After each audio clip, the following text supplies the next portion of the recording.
August 1990. In a sun-drenched field in Texas, a group of children playing soccer suddenly stopped, screaming in terror. In front of them was a small body lying across the grass. The girl was still alive, but her body was covered in injuries and her eyes were filled with panic. Her name was Jennifer Schuett. She was only 8 years old, unable to speak, unable to call for help. But at the hospital, she used the last of her strength to write a name: Dennis. One word, but it would become the first clue in a nearly 20-year-long manhunt. Who was he? A random stranger, or a familiar shadow hiding behind the peaceful curtain of a small town? Why couldn't the police find him for 19 years? Was something darker being hidden? This wasn't just a case, it was a breathless survival story of a child left for dead, a 20-year battle between a silent girl and a monster in human form. Like, subscribe, and hit the bell to follow the full story of Jennifer Schuett, the girl who wrote her attacker's name from a hospital bed.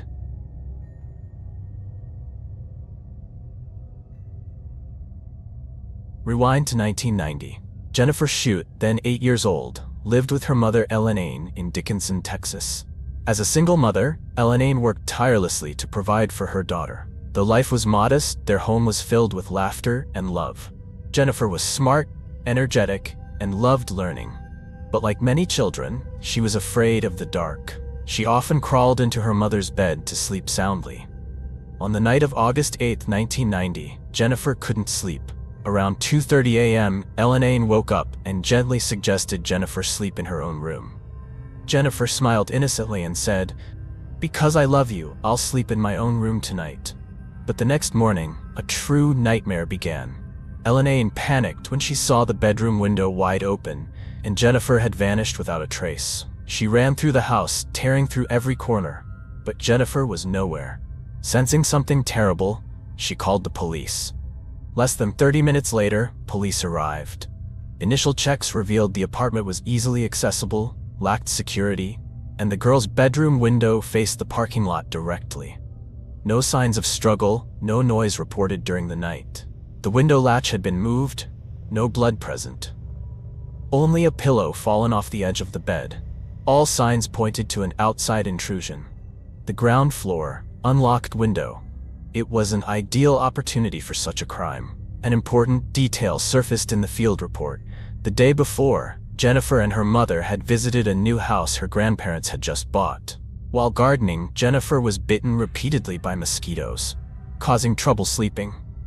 Because of the itchiness and restlessness, she slept in her own room for the first time in weeks. An innocent decision, but the only opening the attacker needed. Authorities launched an urgent search. Throughout the morning and afternoon, multiple teams spread across Dickinson and surrounding areas. Each passing hour, hope dwindled. Around 6:30 p.m., 911 received a call from parents playing with their children near a field by an elementary school, 5 kilometers from Jennifer's home. A child had been found lying motionless in the grass. Police rushed to the scene. It was Jennifer.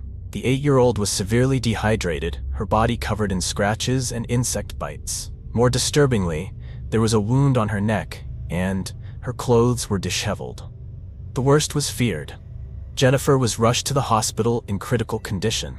Emergency doctors prioritized treating her neck wound, deemed the most life-threatening.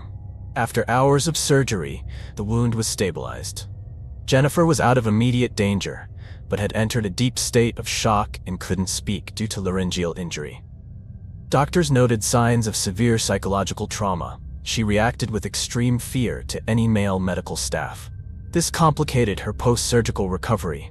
Given the gravity of the case, Dickinson police assigned a special protection unit to her hospital room. Jennifer was fully isolated and placed under 24/7 security. In the first days of hospitalization, Jennifer frequently fell into states of panic. The trauma went beyond the physical. Jennifer now feared all men. Even eye contact was unbearable. Elaine, her mother, became her only link to the world. Despite her own breakdown, she stayed by Jennifer's side every moment. Meanwhile, police faced a difficult challenge: how to extract testimony from a mute, psychologically devastated child who had closed herself off completely. A notebook and pen were brought to her room. At first, Jennifer only managed a few shaky lines, messages to her mother. But it was a start. Ellen became a living interpreter. Each line Jennifer wrote, she read aloud to police. No additions, no omissions. Every detail was recorded like a live crime scene report.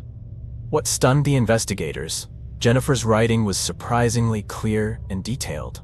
At only 8, her memory was razor sharp, describing actions, directions, and even a name. According to the notes handed to investigators, Jennifer said that around 2:30 a.m., she turned on the light and read a book in her room to help fall asleep. She didn't know when she dozed off. But when she opened her eyes again, a strange man was carrying her out of bed. She was too terrified to resist. The man put Jennifer into a car and claimed to be an undercover cop on duty. But only minutes later, she noticed something strange. Her mother's car was still parked in the lot. As they passed her grandparents' house, Jennifer asked to be let out. The man refused. Through the streetlight, she confirmed their car was still in the driveway. The car kept driving through deserted streets. About 3 kilometers later, it stopped near a school. Then it turned onto a dead-end road. No houses, no lights. There, the man tried to distract her with words, attempting to prolong time and deflect suspicion. Jennifer remained calm, asking questions and demanding proof of identity. But no convincing answers came. From that moment, Jennifer's memory blurred. When she regained consciousness, she was lying on cold ground in a deserted field. No one was around. Morning had broken. Her throat burned. She couldn't make a sound. Despite the pain, Jennifer didn't cry. Her survival instinct kicked in. She played dead, holding her breath, staying motionless, a rare reaction for any 8-year-old.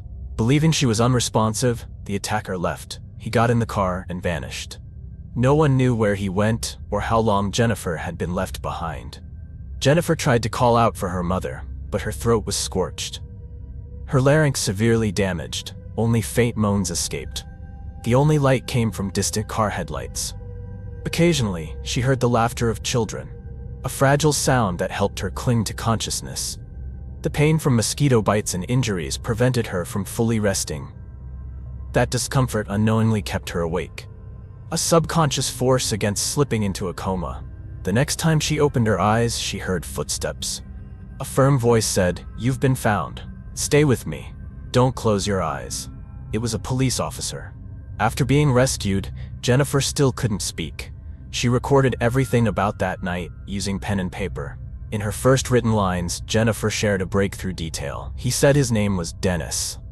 Alongside the name, she described his vague appearance. Pale skin, possibly a scar or some mark on his face. Realizing the potential in her memory, police brought in forensic sketch artist Gibson. With patience, Jennifer described each facial feature. After several hours, the first composite sketch of the suspect was completed, with astonishing detail, especially from an 8-year-old trauma survivor. The sketch was circulated widely across state and local media and distributed to police departments at both federal and local levels. Investigators returned to the area where Jennifer was found. About 800 meters away, they discovered several items: a piece of cloth, a can lid, and faint shoe prints. The evidence was sent for DNA analysis, but none matched any existing profile in the national database. The investigation stalled. During this time, despite severe throat injuries and long-term trauma, Jennifer showed remarkable signs of recovery. One day, while trying to eat chocolate, she unexpectedly let out a hoarse but audible sound. Doctors recorded this as the first sign of vocal cord recovery, something they hadn't dared hope for. Gradually, Jennifer's speech began returning. It wasn't perfect, but enough to communicate. Her mental health also showed signs of improvement. Jennifer was discharged. She bravely returned to school, facing normal life again, a daunting task for a child who had narrowly escaped death. Years later, Jennifer graduated college and became a librarian who wrote children's books, spreading the love of reading to thousands, many of whom were trauma survivors like her. Yet, the memory of that fateful night in 1990 never left her. It lingered in her sleep, in every unfamiliar glance on the street, in the gaze of random men. The fear followed her for years. Though the attacker remained unidentified, Jennifer always felt watched. In her mind, he could be anyone. That fear eroded her relationships. She lived in constant suspicion, until someone named Jonathan entered her life. For the first time since the attack, Jennifer began to open her heart. Jonathan became a pillar of emotional strength, helping her trust, heal, and rediscover love. The relationship was a rare light in her life, but the case itself remained frozen. No suspects, no matching DNA, no new leads. After 19 years of silence, Jennifer's case had been passed through many investigators, none yielding significant results. Just as all hope seemed lost, Jennifer received an unexpected and life-changing call. On the other end was Tim Cromie, a seasoned detective. He said he was taking over the case. Their first meeting happened soon after. Cromie was determined. He didn't see this as a cold case, but a living investigation with a victim who deserved to be heard. With professionalism and unwavering commitment, Cromie began re-examining the entire case from scratch, leaving no detail overlooked. To expand the investigation's scope, Cromie enlisted FBI Special Agent Richard Venison, who had once worked with Dickinson police and had expertise in long-term cases. The two spent weeks reviewing every piece of evidence, every scene report, and all old samples collected in 1990, especially the DNA traces found near the field. These samples were sent to the FBI's advanced laboratory in Quantico, Virginia, equipped with the most cutting-edge DNA analysis technology at the time. Still, they knew that after nearly 2 decades, Jennifer's file would not be a processing priority. They had to wait. After nearly a year, the DNA collected at the crime scene in 1990 officially matched a suspect, Dennis N. Bradford. Investigators were stunned. The name Jennifer, an 8-year-old survivor, had written nearly 20 years ago was now confirmed by science. Her memory was real, frighteningly precise. At that time, Dennis Bradford was 39 years old and living in North Little Rock, Arkansas. Bradford's DNA was already in the CODIS system due to a previous case. In 1996, he had been convicted of assaulting a woman. He was sentenced to 12 years in prison, but only served 4, and was released in April 2000. Shockingly, less than a year after his release, Bradford was arrested again, this time for drunk driving, near the neighborhood where Jennifer once lived, just 800 meters away. After that, he got married, moved, and worked as a welder in a private mechanical workshop. Aside from his criminal record, Bradford maintained a fairly private lifestyle. To clarify his background, Detective Cromie and FBI agent Richard Venison continued to investigate Bradford's past, tracing his whereabouts through the years. One key discovery: Bradford had been arrested in Dickinson in 1987, 3 years before Jennifer's attack, for disturbing public order. More importantly, administrative records showed he had registered 2 addresses, both within 3.2 kilometers of Jennifer's home at the time. To strengthen the identification case, investigators retrieved his driver's license photo from 19 years ago, right around the time of the attack. When compared to the sketch drawn based on Jennifer's memory in 1990, investigators were shocked. The 2 faces matched almost perfectly. A child's sketch, confirmed by undeniable truth. On October 19, 2009, nearly 2 decades after the fateful night, Dennis Bradford was officially arrested. The long-buried crime was finally brought to light. During the initial interrogation, Bradford denied everything. He claimed he had never met Jennifer and gave no explanation for being near the scene. Every question about his presence near the apartment or connections to nearby locations was ignored or dodged. However, he slipped. In a moment of carelessness, Bradford revealed an undisclosed detail. After the attack, he became mentally unstable and contemplated suicide. He was even admitted for psychiatric treatment at the very same hospital where Jennifer was recovering. The predator and the victim had once been under the same roof, only a few floors apart. With this confession, combined with DNA evidence and residential records, the case was closed. Cromie and the FBI agent made the phone call Jennifer had waited 19 years for. Upon hearing that Bradford had been caught, Jennifer described it as the most magical moment of her life, a release from a 2-decade nightmare. In later interviews, she referred to that call as a wake-up bell, a confirmation that she had been right all along, from the name to every hazy detail. Jennifer expressed deep gratitude to 2 people: Detective Tim Cromie, who never gave up on what was once a cold file, and FBI agent Richard Venison, who once served her community in Dickinson. For her, their promise wasn't just about the investigation. It was recognition that she was a survivor, someone worthy of being heard and protected. After Bradford's arrest, Jennifer expressed a desire to face him in court. He appeared cooperative and willing to plead guilty. The court granted Jennifer a rare privilege to choose the sentencing date. She chose January 10, exactly 20 years after the attack. A symbolic choice, marking the end of 2 decades of silence. In the nights before the hearing, Jennifer stayed up writing her victim impact statement. Each line carefully crafted. More than testimony, it was a verdict of conscience. But the long-awaited confrontation never happened. On May 10, 2010, just days before trial, Dennis Bradford took his own life in jail. Jennifer never got to look him in the eye or read aloud the words she had written over 19 years. But she didn't remain silent. A week later, she went to his grave, stood still for a moment, then opened her statement and began reading, her voice firm, every word cutting through years of fear. She ended with conviction. "You chose the wrong person. An 8-year-old girl, weighing only 20 kilograms, but I survived and brought you to the light." Folding her statement, Jennifer turned to her husband and asked, "Do you think he heard me?" At that moment, a fire ant crawled up her leg and bit her. To Jennifer, it wasn't coincidence, it was a divine sign, a whisper from God that he had heard her. Her story wasn't just a crime file, it was living proof of the power of memory, determination, and healing from the deepest pain. With all she endured and overcame, Jennifer declared without hesitation, "I'm not a victim. I'm a survivor." What do you think about this journey to justice? Share your thoughts in the comments below. Thank you for following the extraordinary story of Jennifer Schuett. If you believe this story can reach someone who needs it, please share the video, hit like, and subscribe to the channel. Because sometimes, all we need is to be heard. In 2015, at an abandoned house near Norfolk, USA, the body of a girl was found lying face down in a filthy drainage ditch, her pants pulled down to her ankles.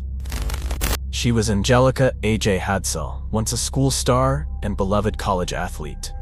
With her natural beauty and talent, no one imagined her life would end this way. And the most shocking part, the killer was none other than the man she once called her adoptive father. At the time the case was reported, investigators faced tremendous difficulty as he deliberately staged a fake crime scene and used the victim's social connections to mislead the investigation. What drove him to target her? And why would a man act so brutally toward the girl he called his daughter? Join us in uncovering this chilling case, and don't forget to subscribe so you won't miss the even more terrifying truths waiting ahead.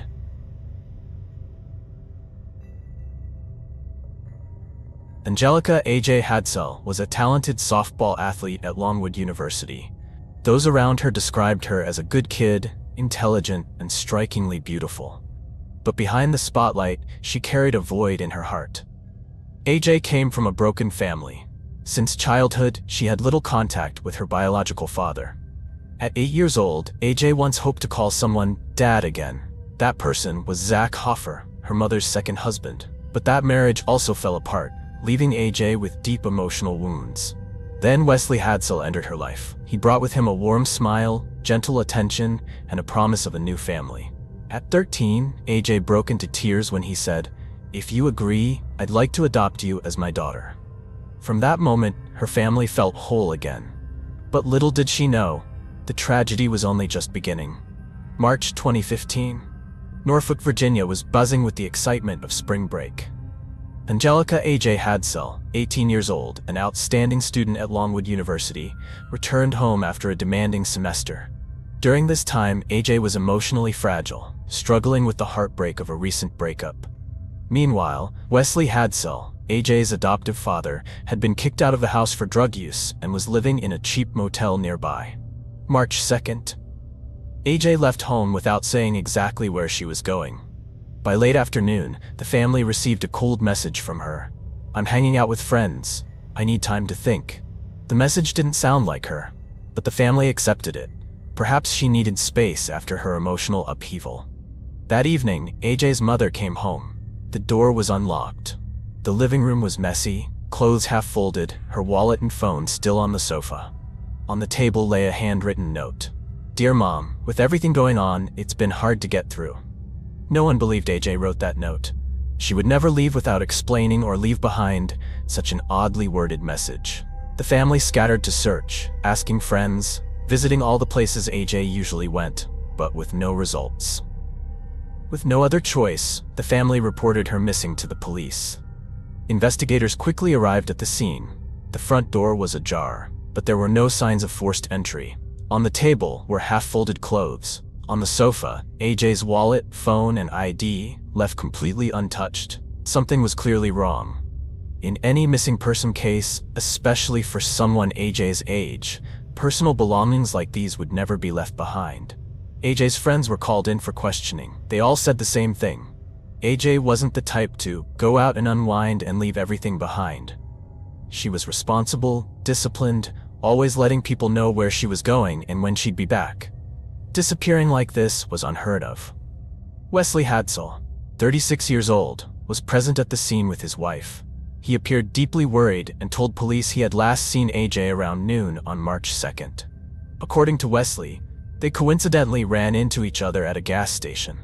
He gave AJ $200 in cash for her spring break and said she wore her embroidered college team jacket, a detail that would only matter if someone could confirm it. The first suspect quickly came into focus, AJ's ex-boyfriend. Their recent breakup could have been the emotional trigger for her disappearance, but within days, he was ruled out. Surveillance cameras, phone tracking, and witness statements all confirmed his alibi. Just as the case seemed to stall, a strange coincidence emerged. Corey French, an old high school flame of AJ's, suddenly came forward with a new piece of evidence, AJ's credit card. Corey said he was walking home after work when he spotted a strange object on the sidewalk, a thin, shiny plastic card under the streetlight. He bent down, flipped it over, and saw the name Angelica Hadsell. Investigators immediately took notice. An old acquaintance just happened to find key evidence. Only 3 days after the disappearance? The odds were far too small to be random. Even more suspiciously, Wesley, AJ's adoptive father, had previously told police that Corey was obsessed with AJ and might be stalking her. This pushed Corey deeper into suspicion. But Corey insisted he hadn't spoken to AJ in months. They remained friends, but were no longer close. While police were still piecing together clues, Wesley Hadsell appeared constantly in the media. He stood before cameras with teary eyes and a choked voice whenever speaking about his missing daughter. He called for community support, handed out flyers, and joined search parties. The devoted adoptive father quickly became a symbol of love and hope. As the case gained public attention, a new tip came through the hotline. Andre Barr, AJ's friend, told police he had seen AJ's baseball jacket in Corey's house. A raid was quickly launched. Corey was brought in for a second interrogation. Police searched his home and found the jacket stuffed under a couch cushion, covered in dust as if untouched for weeks. When questioned, Corey turned pale and visibly shook. He couldn't explain how AJ's jacket ended up in his house. His reaction raised alarm. In the interrogation room, he kept repeating, "I don't know. I don't know what you're talking about." At that point, all suspicion pointed to Corey. But with no DNA, no witnesses, and no solid evidence, police had no grounds to press charges. Corey was released shortly after. That same night, before Corey could even catch his breath, a bizarre scene appeared outside his house. A small tent pitched in the yard, a dim campfire, and the sound of a horn blaring through the night. The man camping there? None other than Wesley Hadsell. He sat still for hours, eyes locked on Corey's window. Then came the pizza. Wesley had it delivered to Corey's door. Inside the box was a message scrawled in black marker. "I know what you did." The stunt forced police to intervene. Wesley acted cooperative, but told the media, "I believe Corey is involved. If the police won't act, someone has to." A few days later, Wesley stunned police again. He claimed that he and Andre Barr had found AJ's clothes dumped by the roadside after following an anonymous tip. This was the second time Andre was linked to key evidence. Could it all really be coincidence? Police began to doubt. During separate questioning, Andre broke down. Shaking, he admitted, Wesley was the one who told him where the jacket was. Wesley had snuck into Corey's house looking for AJ and was actually the first to discover the jacket, but didn't call the police because he was afraid of being arrested due to his criminal past. Investigators began digging into Wesley's background. They found prior convictions for burglary, armed robbery, and theft. Every major discovery was connected to Wesley. Could the grieving father be hiding something far more sinister? Police summoned Wesley immediately. He repeated his story about meeting AJ at a gas station around noon on March 2nd, giving her $200 while she wore her college team jacket. But when police checked surveillance footage from the gas station, neither Wesley nor AJ appeared at any point that day. In other words, he was lying. Using the break-in at Corey's house as justification, police officially arrested Wesley Hadsell. The news shocked the community. The grieving father on the news wasn't weeping, he was being handcuffed. When police searched Wesley's truck, they found a dirt-covered shovel, a roll of gray duct tape, and a pair of dirty rubber gloves in the back. Most importantly, a Garmin GPS device, a careless oversight. It logged every movement Wesley made during the days AJ was missing. One trip stood out, a route leading to a deserted area about an hour's drive from Norfolk. Detectives sensed something was off and moved quickly. The GPS led them to an overgrown, abandoned house. In the backyard, a large piece of plywood covered an old drainage ditch, freshly disturbed. Carefully lifting the board, the first thing they smelled was decay. Then they saw brown hair, a pale arm, curled and lifeless, with her signature sports bracelet still on her wrist. The body of AJ Hadsell had been found. She was partially wrapped in dead grass and moist soil, lying face down in the shallow ditch. Her sweatpants were pulled down to her ankles, exposing injuries on her lower body. Basic indicators suggested she had been sexually assaulted either before or after death. Forensic teams worked through the night. In AJ's blood, they detected a high concentration of heroin. The autopsy confirmed Angelica Hadsell had died from acute heroin poisoning. But she had no history of drug use. Her body showed no signs of previous injections. Meanwhile, police returned to the motel where Wesley had been staying during AJ's disappearance. Hidden above a drop ceiling, they found a bag of heroin. The heroin matched in color, chemical composition, and purity with the substance found in AJ's system. A known drug dealer from the Norfolk area was brought in for questioning.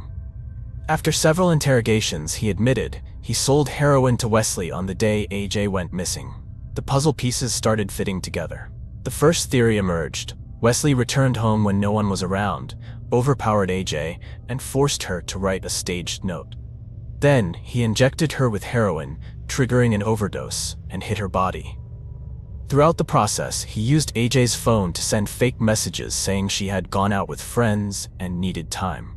When connecting all the events, Wesley wasn't just a killer. He had orchestrated a calculated play to pin the crime on someone else. He broke into Corey's house in the middle of the night, AJ's former boyfriend, stuffed her team jacket into the couch, and disappeared. Days later, he suggested Andre Barr visit Corey's home, where they unexpectedly discovered the jacket. A staged scene, perfectly timed. Prior to that, Wesley had already planted doubt by telling police Corey was obsessed with AJ, as if scripting the next act of a tragedy. He even made sure AJ's credit card was accidentally found on the street by someone known to the victim. Police concluded Wesley didn't just want to hide the body, he wanted to completely erase his guilt and paint someone else as the murderer. He staged the scene, faked messages, lied about the gas station meeting, and everything looked plausible. Unless someone dug deeper. Despite overwhelming evidence, Wesley never confessed. In court, he remained calm, denying everything, even as the truth cornered him. Criminal psychologists later stated, for people like Wesley, controlling the narrative matters more than escaping punishment. He didn't just kill, he wanted to be the author of the truth. To him, a confession meant the collapse of his ego. So even after AJ's body was found and every clue pointed to him, Wesley still chose to play the grieving father to the very end. Throughout the investigation, one question haunted detectives. Why did Wesley kill AJ, the girl he once called his daughter? Wesley's psychological and criminal records were reviewed. He had a history of scams, robbery, burglary, and severe drug addiction. Before the crime, he had hit rock bottom, kicked out by his wife, jobless, drifting through life. Meanwhile, AJ was everything he wasn't. Bright, loved, with a promising future. She had everything he had lost. Investigators believed this contrast, AJ's success reflecting Wesley's failure, ignited his deep-seated jealousy and quiet resentment. For someone with a control disorder, it was the breaking point. From a forensic psychology perspective, this wasn't just murder. It was the act of a man obsessed with power, a sick performance from the living room to the evening news. After nearly 7 years of collecting evidence, tracing data, witness interviews, and reconstructing the timeline, Wesley Hadsell's prosecution file was complete. In 2022, the case finally went to trial at the Virginia State Court. The courtroom was packed with reporters, locals, and those who had followed the case from the beginning. Over several days, evidence was laid bare. GPS data, surveillance footage, witness testimonies, forensics, and the heroin hidden in his motel ceiling. His defense tried to raise doubt, but truth hit like hammer blows, smashing through Wesley's carefully crafted facade. Witnesses repeated, no one else could have done it. On sentencing day, Wesley sat silent, expressionless. He listened as the judge pronounced, guilty of first-degree murder, sentence, life in prison without parole. No tears, no bowed head, just blank, icy eyes. After the trial, Wesley was transferred to a high-security facility housing Virginia's most dangerous criminals. Yet even behind bars, he never showed remorse. In rare interviews from prison, he repeated the same chilling phrase like a broken record. I never hurt Angelica. To the justice system, it was a blatant lie. But to AJ's mother, friends, and neighbors, it was a second knife to the heart. The truth had been exposed, the sentence declared, and the body buried. Yet he still clung to control with one final venomous lie. And that's why this case never truly ended. Because the killer didn't just take a life. He destroyed the last thread of trust his daughter had ever given him. What do you think about this twisted father? Share your thoughts in the comments below. That's the end of today's video. If you found this story gripping, don't forget to like, subscribe, and share, so we can bring you more chilling, emotional stories. Thanks for watching, and see you in the next video. On April 6, 2018, in Ohio, USA, a chilling murder occurred. The victim was 98-year-old Margaret Douglas, a kind woman who lived alone in her small house. No one expected the perpetrator to be 17-year-old Gavon Ramsay, who lived nearby. Not only did he brutally murder the victim, but he also committed deviant acts on the body. Even more terrifying, during the crime, the perpetrator recorded the entire act, taking selfies with the body and expressing enjoyment over his horrifying crime. Before the haunting crime scene, the public raised the question: what motive could turn a teenage boy into a ruthless murderer without remorse? Like and subscribe to the channel so you don't miss the developments of this shocking case.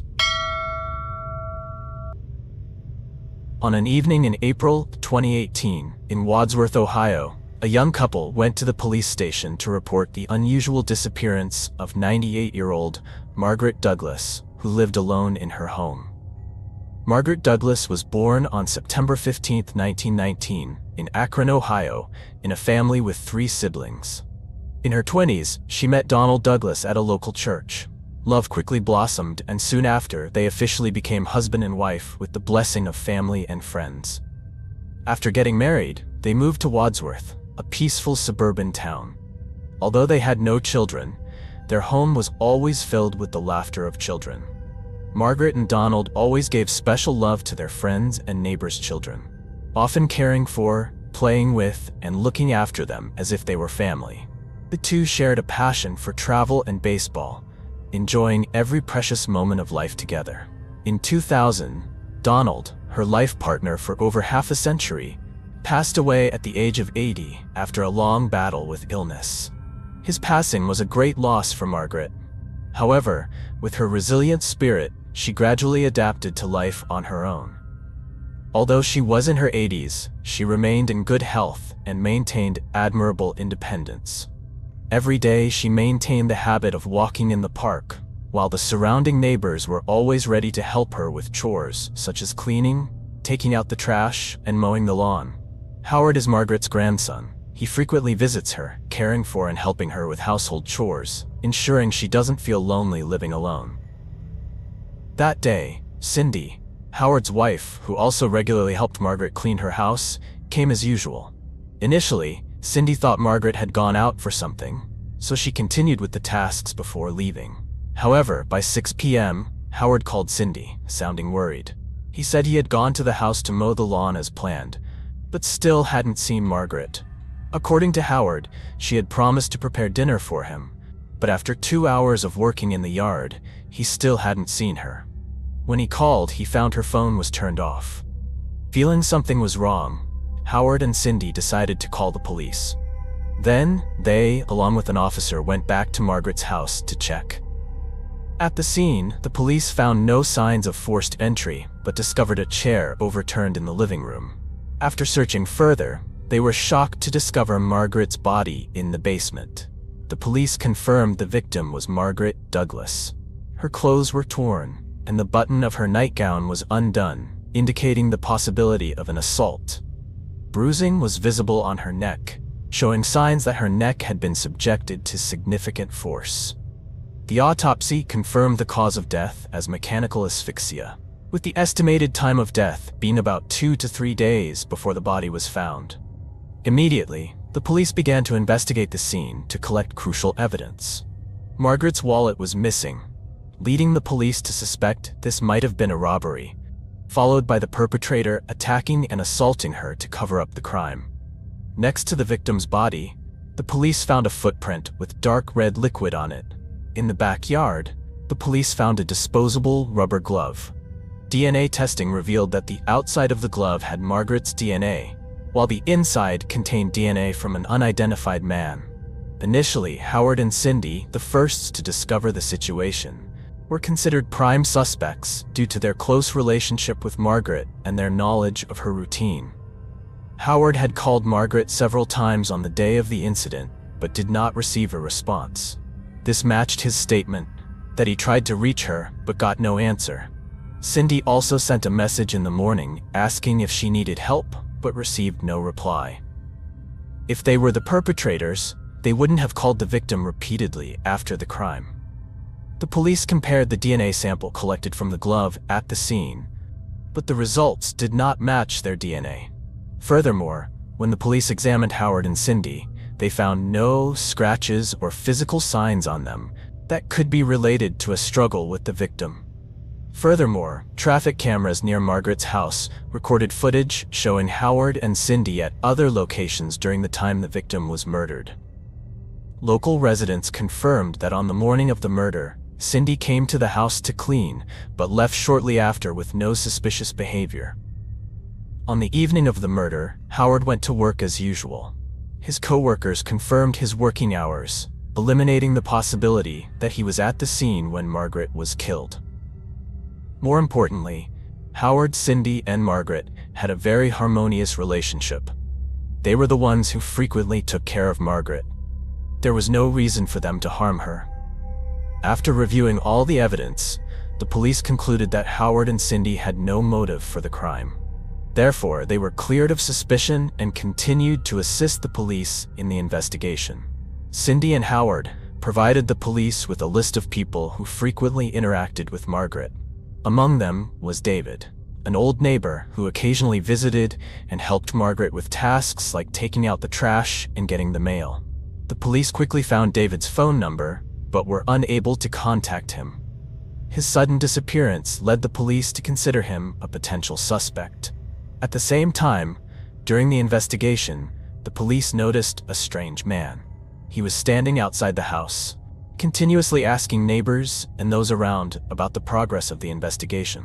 He seemed overly anxious, frequently observing the investigation team and trying to approach the cordoned-off area. None other than David. Some neighbors noticed David's odd behavior and reported it to the police. They stated that David continuously asked questions like, "I heard she was murdered in the basement. Terrible, right?" What's concerning is that this information had not been made public at that time. So, how did David know the exact location of Margaret's body? When brought in for questioning, David initially denied knowing the location of the body. However, when the police compared his statement with the neighbor's testimony, confirming that David had mentioned the basement before the information was released, he immediately became evasive and avoided the question. Under pressure, David tried to offer an implausible explanation. I just guessed because the basement is the only place where you could hide a body. This justification did not convince the police. More notably, throughout the interrogation, David's expression was tense, unnatural, and even awkward. This made the police suspect he was hiding something related to the crime. Was this just anxiety from being suspected, or was there truly a dark truth that David was reluctant to reveal? The police continued to summon David to the station for questioning for 2 days after Margaret's body was discovered. This time, David still insisted that he had always liked Margaret and frequently helped her with household chores. He claimed that on Sunday, April 8th, he visited Margaret's house but didn't find her at home. Concerned that she might have had an accident, like falling while changing clothes, he called a neighbor named Jen to help search upstairs. After searching everywhere and still not finding Margaret, they decided to leave without notifying the police. The police checked traffic cameras near Margaret's house that day, but found no footage of David going to her house as he claimed. However, Jen's testimony matched David's account, confirming that they had indeed searched for Margaret on April 8th. Additionally, the fingerprints and DNA found on the rubber glove at the scene didn't match David's. After cross-checking all the evidence, including the movement history, fingerprints, DNA, and witness testimony, the police officially cleared David of suspicion and shifted their investigation to other suspects. In an effort to find new clues, investigators broadened their search to suspicious incidents that happened around the time of the murder. A car theft that occurred less than 2 kilometers from Margaret's house quickly caught their attention. The victim of the theft, a man named Paul, reported that on the night of April 9th, while driving along a deserted road, he noticed a young man, about 20 years old, walking sluggishly by the roadside. Thinking the young man might need help, Paul decided to stop the car and roll down his window to ask. However, as soon as Paul stepped out of the car, the stranger suddenly jumped into the driver's seat, slammed on the gas, and sped away. Paul was shocked and shouted for him to stop, but the thief did not react. The car vanished into the night, leaving Paul stunned in the middle of the road. After receiving the report, the police quickly found the abandoned car less than a kilometer from the scene. Strangely, the car was undamaged and no valuables were missing. However, there were some inconsistencies in Paul's statement, prompting the police to summon him for a more detailed interrogation. At the police station, Paul appeared nervous. He avoided eye contact, stammered, and frequently changed details about the incident. Under police pressure, Paul sighed, lowered his head, and admitted that he was not a random victim of a carjacking, but had a connection to the perpetrator. He revealed that he had met the thief through a dating app called Grindr, where he had chatted with someone named Gavon. That night, Paul had intentionally driven to the meeting point to meet the young man. It turned out that the encounter was not accidental, but prearranged. Both of them were aware of the meeting's purpose. However, as soon as Paul opened the car door, the atmosphere suddenly became tense, and an argument broke out. The young man suddenly became agitated and verbally abused Paul. Before Paul could react, he shoved him out of the car, jumped into the driver's seat, and drove off. When asked why he initially withheld this information, Paul lowered his head and admitted that he was afraid of being judged for being involved in a sensitive personal encounter. However, what particularly caught the police's attention was the name Gavon. Could this young man be connected to Margaret's murder? And why did he suddenly become angry and violent during his meeting with Paul? The police investigated Paul's alibi. After reviewing his phone's location data and traffic cameras, they confirmed that on the night of Margaret's murder, Paul was not near the crime scene. While continuing their investigation, the police discovered another notable theft that occurred at a construction site near Margaret's house. Just 4 days after the murder, a worker reported that his mobile phone had been stolen after an intruder sneaked into a truck at the site. GPS data from the stolen phone showed that it had moved through several suspicious locations before being completely powered off in an abandoned building. The police traced the phone's IMEI number and identified it as belonging to Zachary, a young man with a criminal record for theft. Soon after, Zachary was arrested and summoned for questioning. Initially, Zachary appeared nervous and repeatedly avoided questions, but under pressure, he quickly admitted to stealing the phone. However, Zachary firmly stated that he had no involvement in Margaret's murder. He claimed he only knew about the case through the news and had not been near the crime scene that night. As the police continued to question Zachary about his recent activities, he unexpectedly mentioned an important name: Gavon Ramsay. According to Zachary, it was Gavon who masterminded the theft. He had planned everything and directed how it should be done. Zachary insisted that he only followed Gavon's instructions and knew nothing about any other crimes he might have committed. The police immediately delved deeper into information about Gavon Ramsay. Records showed that he was only 17 years old, but already had multiple offenses related to theft and trespassing. More notably, Gavon lived not far from Margaret's house and had previously been warned by the police for stalking behavior. On April 13, 2018, the police summoned Gavon to the station along with his mother. The police questioned Gavon about his relationship with Zachary and his role in the phone theft. Unexpectedly, Gavon immediately admitted. He did not try to hide it, but frankly said that he had masterminded the thefts, but not for money. Gavon nonchalantly replied, "I don't steal for money. I just like the thrill of sneaking into places where I don't belong." But when the police mentioned Margaret's murder, Gavon's attitude changed drastically. The ease disappeared, replaced by stiffness and caution. The police asked directly, "Gavon, are you involved in the death of Margaret Douglas?" Immediately, Gavon became anxious and lowered his voice. "No.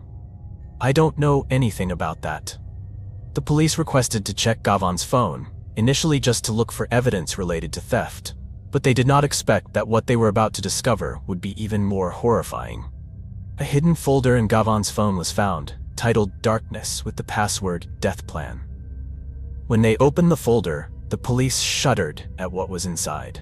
Images and videos capturing Gavon sneaking into Margaret's house in the early morning of April 6, 2018.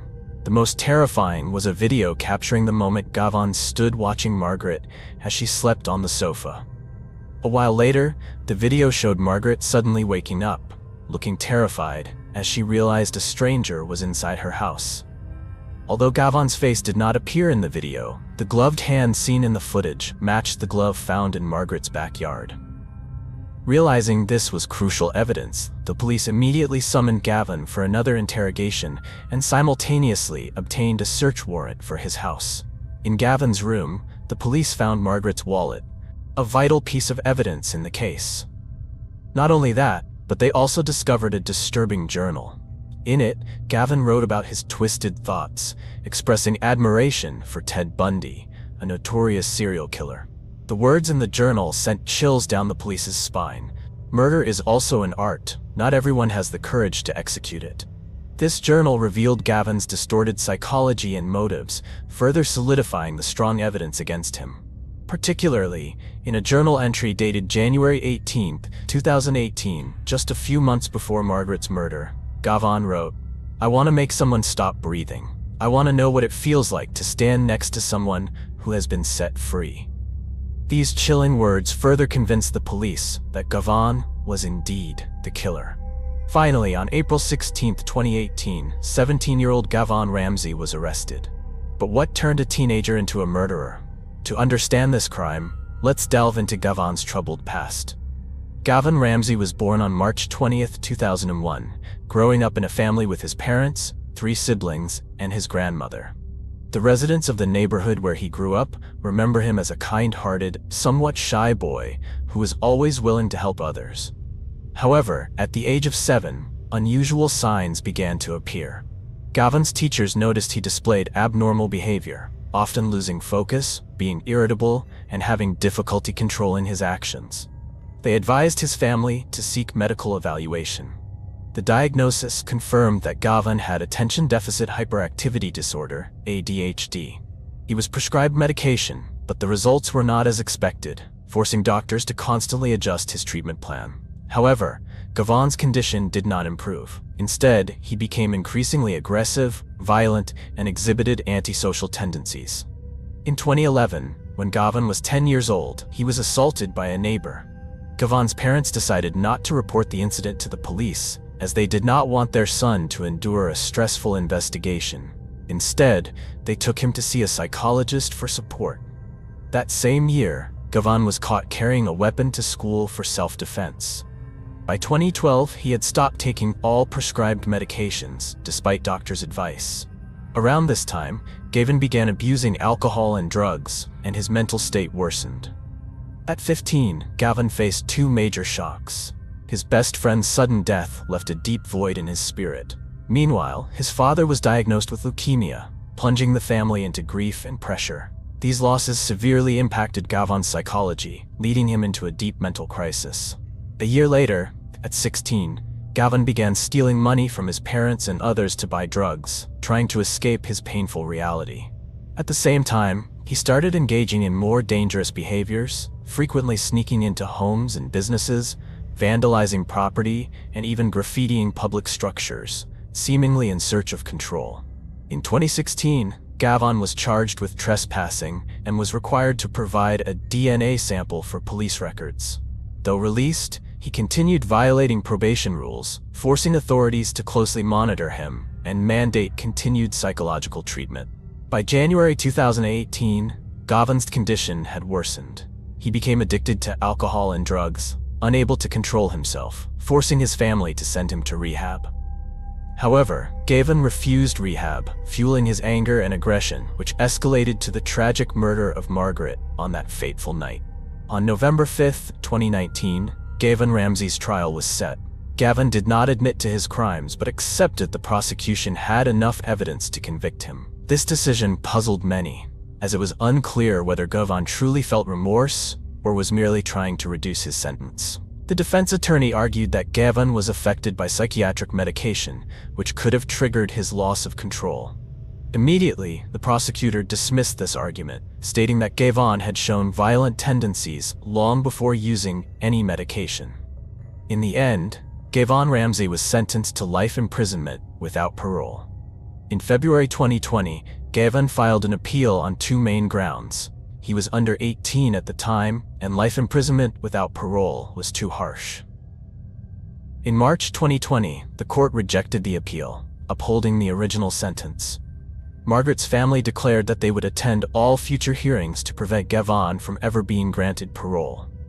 Following the Gavon Ramsay case, a bill was introduced in the Ohio Supreme Court to review life sentences without parole for offenders under 18. To this day, no official decision has been made regarding this bill. What do you think about this case? Leave your opinions in the comments below to discuss. This video has come to an end. If you found this story compelling, please like, subscribe, and share to support us. Thank you, and see you in the next video.